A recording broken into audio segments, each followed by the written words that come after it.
এটা গৌৰৱৰ দিন, এটা ঐতিহাসিক দিন। সন্মানীয় শিক্ষামন্ত্ৰী মহোদয়ক আমি অহা 7 আগষ্টত নিজাববীয়াকৈ যে আমাৰ মাজলৈ আহিছে, তাতকৈ গৌৰৱৰ কথা আমাৰ কাৰণে কি হ'ব পাৰে। আজিৰ এই শুভক্ষণত আমাৰ মাজত উপস্থিত সন্মানীয় শিক্ষামন্ত্ৰী ডাক্তৰ ৰণোজ পেগু ডাঙৰীয়া, শিক্ষামন্ত্ৰীৰ দায়িত্ব লোৱাৰ পাছত এইটো আমাৰ উচ্চ শিক্ষাটো যথেষ্ট গুৰুত্বপূৰ্ণ।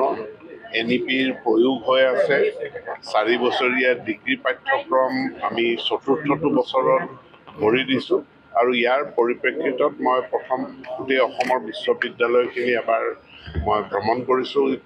মই যোৱাকালি দিনটোতো কেইবাখনো বিশ্ববিদ্যালয়ত গ'লোঁ আৰু আজি নগাঁও বিশ্ববিদ্যালয়, য'ত নগাঁও বিশ্ববিদ্যালয়লৈ উন্নীত কৰা হ'ল, এই বিশ্ববিদ্যালয়খন আহি মই ইয়াৰ ভাইচ চেঞ্চেলৰ, পঞ্জীয়ক আৰু ফেকাল্টিসকলৰ লগত চৰকাৰৰ নীতি, আমাৰ যিখিনি সিদ্ধান্ত আছে আৰু বিশ্ববিদ্যালয়খনৰ কি কি সমস্যা আছে, এইখিনি লৈ আজি মই মত বিনিময় কৰোঁ।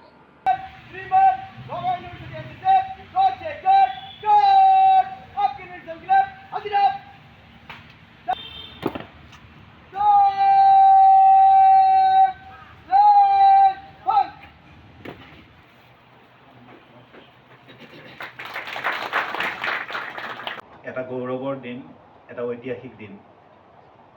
সন্মানীয় শিক্ষামন্ত্ৰী মহোদয়ক আমি অহা 7 আগষ্টত নিজাববীয়াকৈ যে আমাৰ মাজলৈ আহিছে, তাতকৈ গৌৰৱৰ কথা আমাৰ কাৰণে কি হ'ব পাৰে।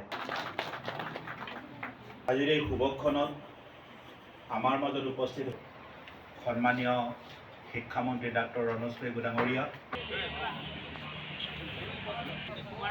শিক্ষামন্ত্ৰীৰ দায়িত্ব লোৱাৰ পাছত এইটো আমাৰ উচ্চ শিক্ষাটো যথেষ্ট গুৰুত্বপূৰ্ণ। NEPৰ প্ৰয়োগ হৈ আছে।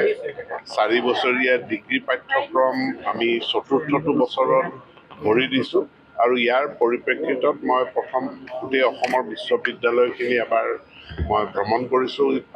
মই যোৱাকালি দিনটোতো কেইবাখনো বিশ্ববিদ্যালয়ত গ'লোঁ আৰু আজি নগাঁও বিশ্ববিদ্যালয়, য'ত নগাঁও বিশ্ববিদ্যালয়লৈ উন্নীত কৰা হ'ল, এই বিশ্ববিদ্যালয়খন আহি মই ইয়াৰ ভাইচ চেঞ্চেলৰ, পঞ্জীয়ক আৰু ফেকাল্টিসকলৰ লগত চৰকাৰৰ নীতি, আমাৰ যিখিনি সিদ্ধান্ত আছে আৰু বিশ্ববিদ্যালয়খনৰ কি কি সমস্যা আছে, এইখিনি লৈ আজি মই মত বিনিময় কৰোঁ।